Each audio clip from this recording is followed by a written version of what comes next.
Hi friends, my name's Tammy and this is my booktube channel, Believe in Your Shelf. And I have been reading a lot of cozy mysteries lately. That's what I've been feeling, that's what I've been excited to read.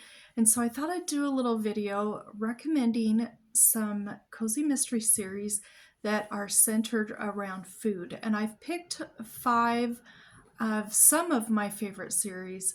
I still have quite a few food ones on my shelves, but they were really long series or kind of hard to get to or whatever. So I've just got 5 series here for you that I'm going to share. And excuse me, for those of you who don't know much about cozy mysteries, um, often the first book starts out with our main character moving back to her hometown, and something's happened. She's divorced, or her spouse has passed away, or she's lost a job, or something's happened, and she needs a change of pace. And so she goes back to her hometown, usually, and takes over a family business or helps a family out or inherits a business or something along those lines. And usually in the first book, well, always in every cozy mystery book, there's always a murder. And often in the first book, the main character is at the top of the list of suspicious characters.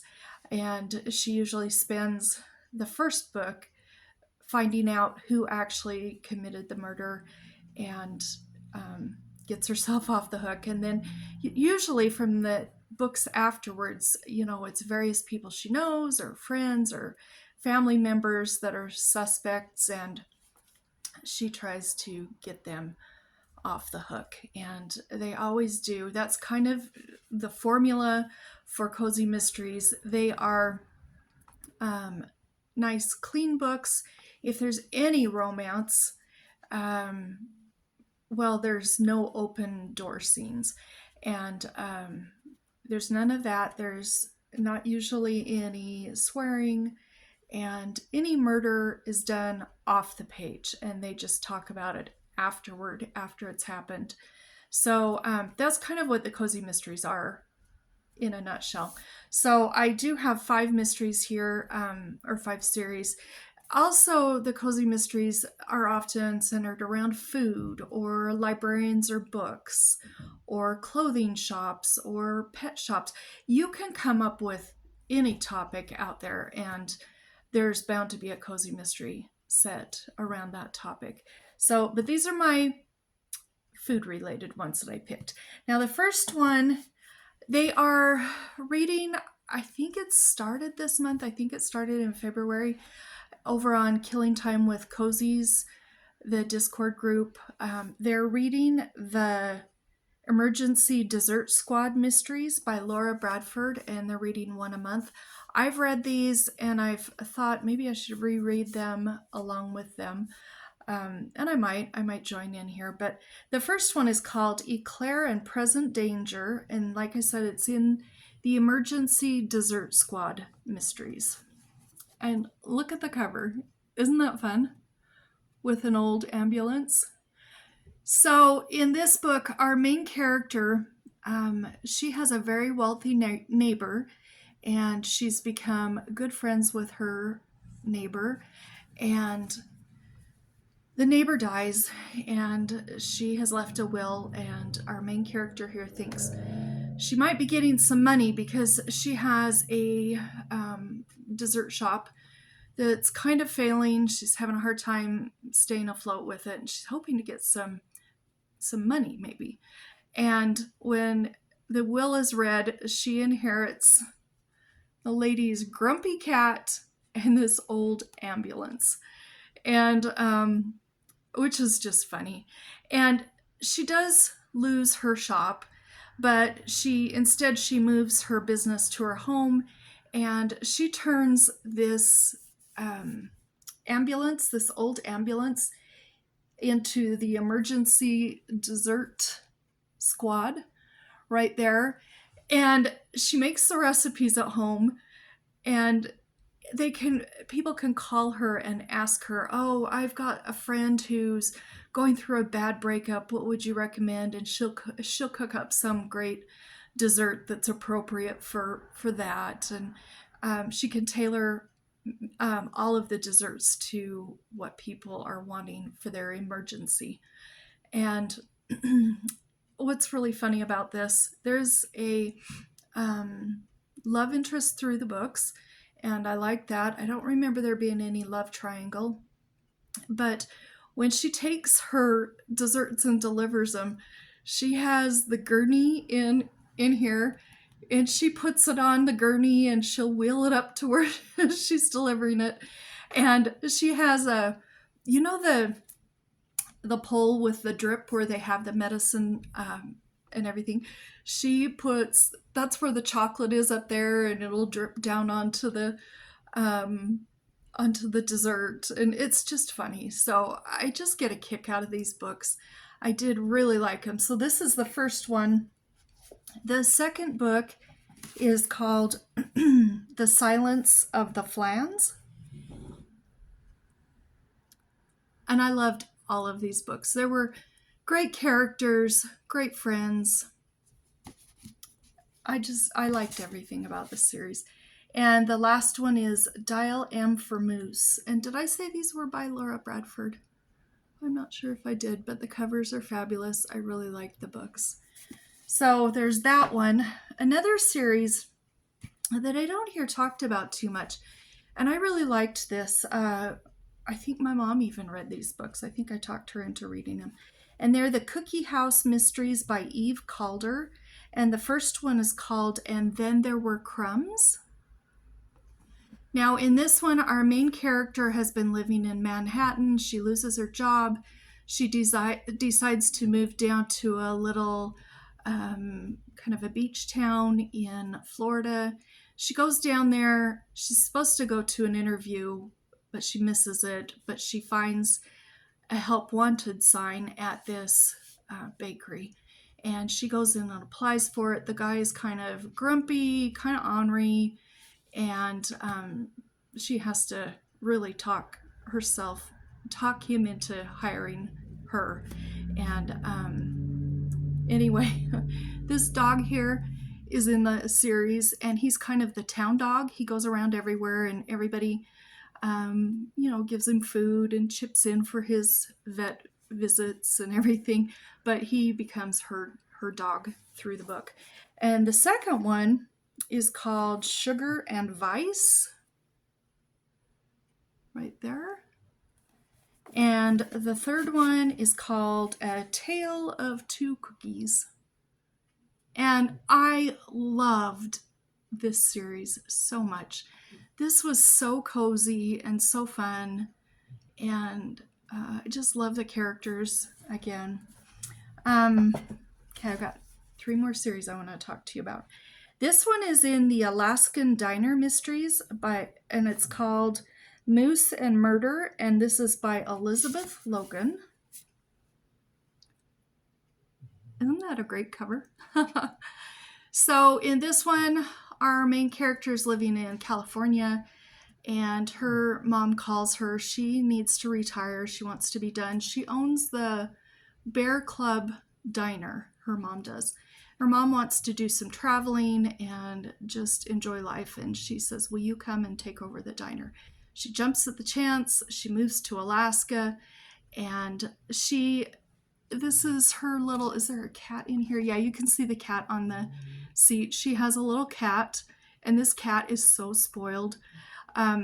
This one, well, they're all great. I love all of these series. The characters, again, are wonderful. One thing that I really appreciated about this series is, I would say 3/4 of each of the books actually take place at the diner. She's involved with cooking. She's involved with her employees. They become friends. The sheriff there in town, this is a very small town. We don't spend a bunch of pages with them arguing with the police about, kind of getting involved. At one point, he actually deputizes them all because he needs their help. And I just love this. I love that. The second book is Fishing for Trouble, which I liked also. And the third one is called Murphy's Slaw. So there's that series. I have another trilogy here. This trilogy has made me hungrier than any other cozy mystery series I've ever read. This is by Shari Randall. And let me get these in order. Which one's the first one? Oh gosh, hang on just a minute. I gotta see which one the first one is. I can't remember. Okay, I got them right now. This is by Shari Randall, and it's in the Lobster Shack Mysteries. And this first book is Curses Boiled Again. Look at the expression on that crab's face. Isn't that funny? Okay, so in this book, our main character, she is a ballerina. She's had an injury. She's broken her ankle.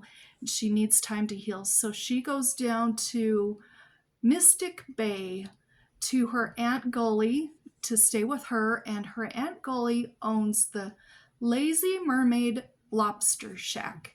And she's just opening it and she needs some help. And she goes to help her aunt. And I believe she has a cousin or a sister who's also there. I can't remember which it is. And there's those family relationships, and there's a murder in every book and they're trying to solve it. But the food these guys cook is so good. The recipes in the back, well, there's recipes in some of these. Oh, there better be recipes. If I thought there were. Maybe not. Yeah, there are. Lobster love sauce, aka lobster bisque. And we've got, let's see if there's one here. Oh, that one doesn't have one. Let me check this third one. This one has Aunt Gully's New England clam chowder. But they talk about food the whole way through here. And they're always serving the customers and coming up with new recipes. And I love this series, but it does make you very hungry. So the first one is Against the Claw. Wait, yeah. I think this is the first one. Against the Claw. And then I think the second one is Curses Boiled Again. And the third one, I believe, this is the third one. This is Drawn and Buttered. And if you're gonna read this series, I hope you have a good seafood restaurant in your town because you're gonna be hungry for seafood. And then the last series that I want to talk about ended up only being a duology, but I sure did like it. It's in the Kensington Palace Chef Mysteries, and this is by Nell Hampton, and the first book is Kale to the Queen. And in this one, our main character, she's from the United States, Chef Carrie Ann Cole, and she gets a job as the personal chef for the royal family in the Kensington Palace. And there's a murder here at the palace in her vegetable garden. And she gets along with some of the other employees that are working there. She gets along with some of them, but she doesn't get along with the others. And this was fun because this is just a whole different location. You've got your whole community like in these other series, but the community is at the castles. And they're quite good. And the first one, like I said, is Kale to the Queen. And the second book is called Lord of the Pies. I'm sure you can hear my dog snoring. We're just going to let him live his best life down there sleeping. But this one here is great too. So those are 5 of my favorite cozy mystery series based on food things, restaurants or little shops or whatever. So I don't know if you've read any of these. If you have, let me know what you thought of them down below in the comments.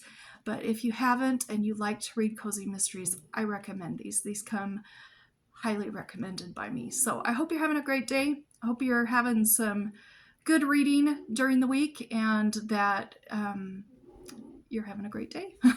We'll talk to you later. Bye-bye.